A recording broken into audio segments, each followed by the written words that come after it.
been a while Hank, since we last talked on this show. good to see you, Hank. All I gotta say is, how about them O's, hon? Here I am drinking the Baltimore Blonde Guinness beer. You're kind of talking about how the White Sox and Orioles had the same record. I'd be saying you might be drinking the Kool-Aid, or as I say, the Baltimore Blonde Guinness Kool-Aid. You know what I'm saying? So, yeah, I'm excited to talk to you, man. It's been a little bit.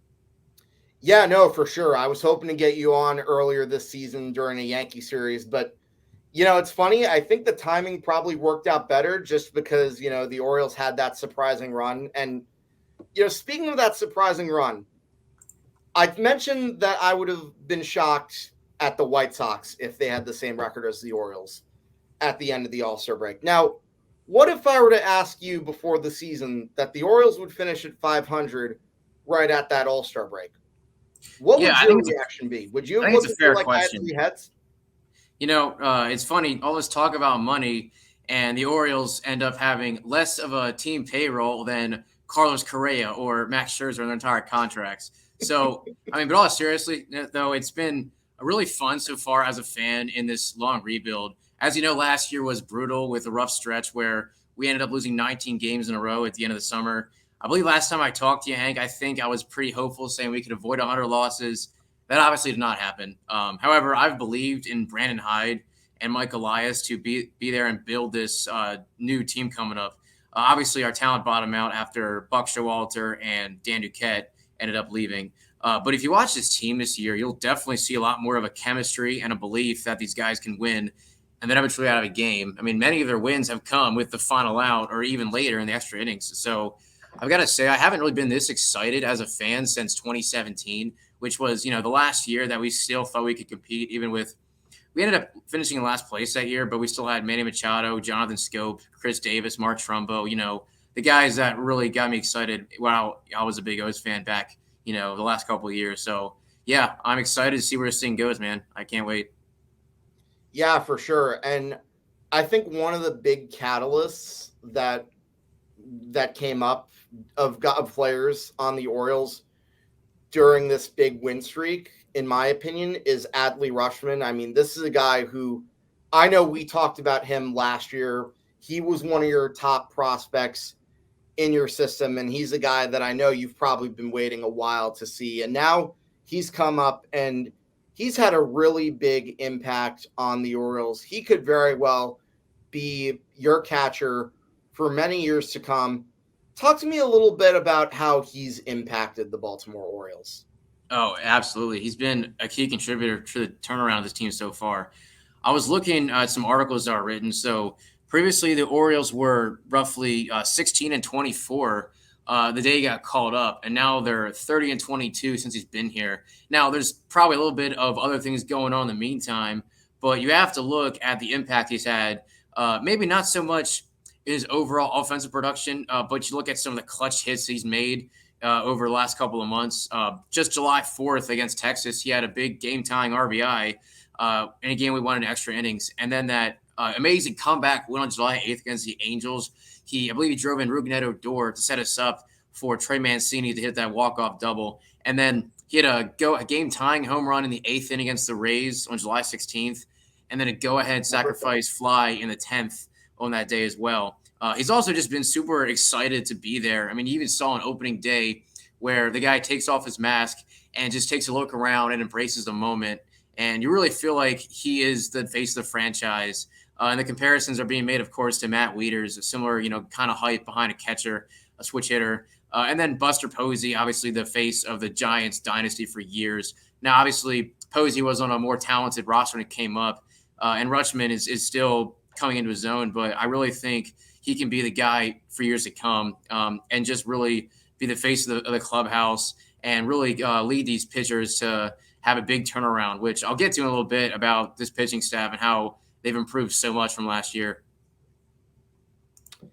Yeah, no, for sure. And, talking about that second, what's gone on. So during that stretch of 11 wins in the 13 first half games, they had a 10-game winning streak. And now I'm going to pull up the Baltimore Orioles schedule as we speak. So after you play the Yankees, you've got a series against, I believe it. Who is it? You It's a got the Tampa Bay. Yankees, and then you got the Rays. So very big litmus test coming up for them. 3 against the Yankees, 4 against Baltimore. Then you got the Reds, but then afterwards you have Texas and the Pirates. So how do you think the Orioles can find a way to build off that big win streak? I think they can. Now, obviously, we're not going to have the advantage of getting fat off of teams like the Angels or the Mm-hmm. Rangers every week. I know, like I said, pitching was the reason why they were able to stay in a lot of these games, and I think it was a big key of their success. It's really their bullpen that have been really hanging in there strong. Between Felix Bautista, Cianel Perez, and All-Star Jorge Lopez, they've really been lights out. Lopez actually, I believe, threw 3 pitches and got 2 outs in the All-Star game the other day. So the starting pitching has been much of an improvement over last year. Unfortunately, with injuries to John Means, they've relied on guys like Jordan Lyles, Dean Kramer, and Tyler Wells to really just hang in there and give them enough innings before the bullpen can take over. And of course, adding, as Aaron Judge would call it, that creative park in left field, I think has helped their ERA quite a bit, keeping the home run numbers down. So, in context, their pitching staff has an ERA this year of 3.94, which, it's 16th in baseball. It's right about average. But then you compare it to last season when they had ERA of 5.84. Needless to say, they were dead last by a wide margin. So to prove by almost 2 whole runs, I think speaks a lot about, number one, the progress that their developing pitchers are making with the pitching staff and the scouts, and also the fact that Adley Rutschman or even other catchers like Robinson Chirinos have made to increase the efficiency and the aggressiveness of these guys and not be afraid to come after the big boys with the Yankees and the Rays. So you mentioned pitching, and it's definitely been an area of improvement. And I think that's probably been one key as to why they have gotten better and are in a better position, much better position now than they were for like the past, half decade. But we also know it has a bit of its cracks, and losing losing John Means obviously was a very big blow. When we last talked, we looked at him as like possibly the first legitimate ace that the Baltimore Orioles could have had in their rotation since, let's say, maybe a Mike Messina. How do you think they'll be able to bounce back from the injury of John Means? And do you think John Means will be able to recapture his old form once he returns, whether that be like next year or say 2024? So I guess only time can tell, Hank. Obviously, when you have Tommy John surgery, it's going to set you back for quite some time. And at the beginning of the season, after it went down, I know you and I both were talking a little bit about it. I thought Bruce Zimmerman really looked like he was on track to make his next step. Unfortunately, he's really struggled in his last several outings, the last couple of months. He actually has been up and down between AAA Norfolk and up at the big leagues. I did see him pitch back on July 3rd against the Gwinnett Stripers. He had a rough first inning, but settled down and pitched pretty well. But anyway, it's looking like guys like Jordan Lyles is taking over the number 1 role for now. His last down against Tampa was not great, where he kind of got roughed up. It gave up, I believe, 6 earned runs in just a few innings. But the time before that, he was really solid against the Cubs. And I think we're also going to really see the growth and the promotion of some of our other big prospects, if not at the end of this year, early next year. That being Grayson Rodriguez, who is the number 4 prospect in baseball. Unfortunately, he has an injured lat since early June, so he might miss the rest of the year. But D.L. Hall is the number 2 of his pitching prospect, and he's having a really good season in Norfolk. So we might see him by the time September rolls around. So in terms of our pitching staff for the starting rotation, at least, hopefully by next year we could see John Means, Jordan Lyles, D.L. Hall, and Grayson Rodriguez all pitching together. I think that would be a solid 4 guys right there, but only time can tell. And so right now it's really just been Jordan Lyles and a couple of the other guys I mentioned, like Wells and Kramer, and then the bullpen really bridging the gap until the 9th with Lopez. So, as obviously I mentioned, we have a big series coming up against each other this weekend. I'm pretty excited, although probably not for the same reason as you are. Well, me being excited has more to do with the fact that, it's one of their first big series after the All-Star break for the Yankees, unless you really count this random weird doubleheader we're playing against the Houston Astros. But, for you, it's got to feel exciting because this is probably the first legitimately huge series that we've played against each other since, I want to say, maybe late in the year 2016, or maybe even like some of the games we played each other in September and August of 2012, and like the years after that. Because I don't really think by 2014, I don't think if there was any big game, it was more meaningful for the Orioles because they were already well on their way to winning the division. And then 2015, I think they were kind of back and forth, and the Orioles kind of fell apart. And, as I look at the records of the season series with the Yankees and the Orioles, I've mentioned this on past shows. The Yankees going, I believe it was either 11-8 or 12-7 they went against the Orioles in 2021. And I talked about how losing that series turned out to be really bad for them in the long run, because if they had won any one of those games, the wild card game would have been in New York instead of Fenway. And so the Orioles have always seemed to play the Yankees pretty tough within the past years, with really the one exception being maybe 2019. And, going into this year, the Yankees might be leading 9-4 and they might be doing better against the Orioles win-loss wise this year. But yeah, if you recall and go back to some of the games that they played each other earlier in the season, there was a series we swept at Camden Yards that, was not quite a blowout that you would have expected in years past. In fact, 2 of the 3 games that the Yankees won, I believe they were by 1 run.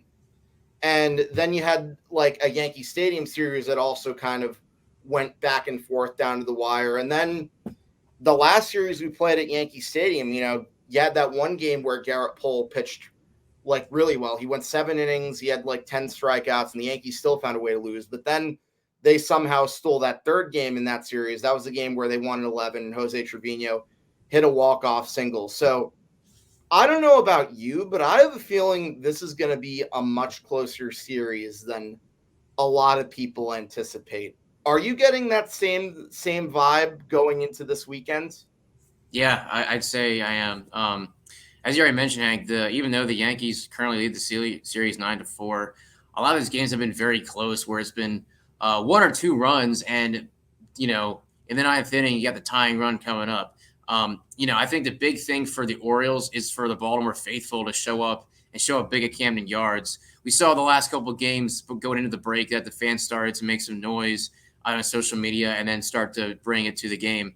They're going to need to bring it this time. So obviously, when the O's ended up losing 2 out of 3 to Tampa, it was a rough shot losing their win streak. But coming down the stretch here, we're going to have to compete against the Yankees, Rays, Blue Jays, and Red Sox if we want to make a serious run to try to make the playoffs. So I'm expecting these games to be really close, and I think the O's can win 2 out of 3 from the Yankees.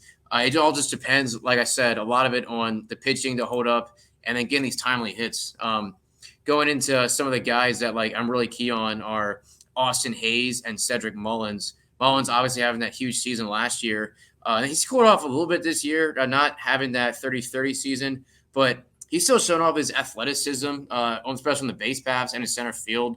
Mullins is currently 6th with 19 stolen bases. And Hayes having that great start where he even hit for the cycle against the Nationals. He's cooled off a bit too, but you can start to see him bring it again the last couple of games against the Rays. And even a journeyman like Jorge Mateo, his offense hasn't been already there yet, but he started to get some big hits against the Cubs and Rays. And he's second at baseball with 22 stolen bases. So I think if you look at years past, especially the Buck Showalter era Orioles, where all they did were hit home runs, I think these Orioles are a lot more athletic on the base pass. Maybe don't hit as many home runs, but can find a way to put a lot of pressure on the defense by running all over the place and really battling with the long at-bats and drawing walks. So look for those 3 guys I named to have an impact on the series. Yeah, no, that definitely makes sense. I like the points that you just mentioned. Cedric Mullins, I think, is the one guy in your lineup that I fear the most. He's a guy that has definitely been a thorn in the Yankees side for the past few years, especially in the games that we couldn't win. This is a guy who, hit well for average the past year. Is a guy that you want to be careful of getting on base. And let me take a look at the pitching matchups for this weekend. You got Jameson Taillon pitching tomorrow night against, I believe Wells is pitching for you guys. Tyler Wells is pitching on Friday. I think that one might be close. I think that might be the game where the Yankees have a hard time. But if they lose that game, then you have Garrett Cole pitching on Saturday night against Jordan Lyles. I think that would definitely be a game the Yankees can bounce back.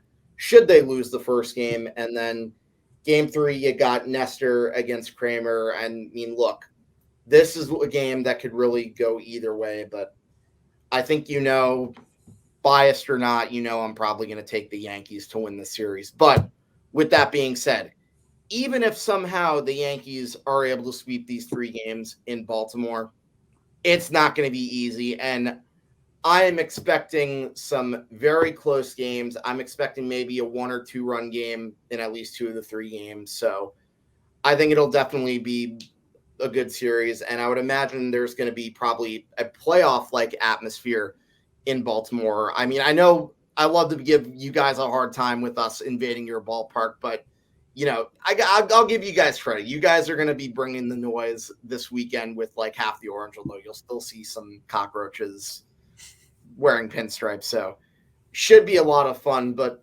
I think another thing we got to talk about regarding the Baltimore Orioles is their draft pick.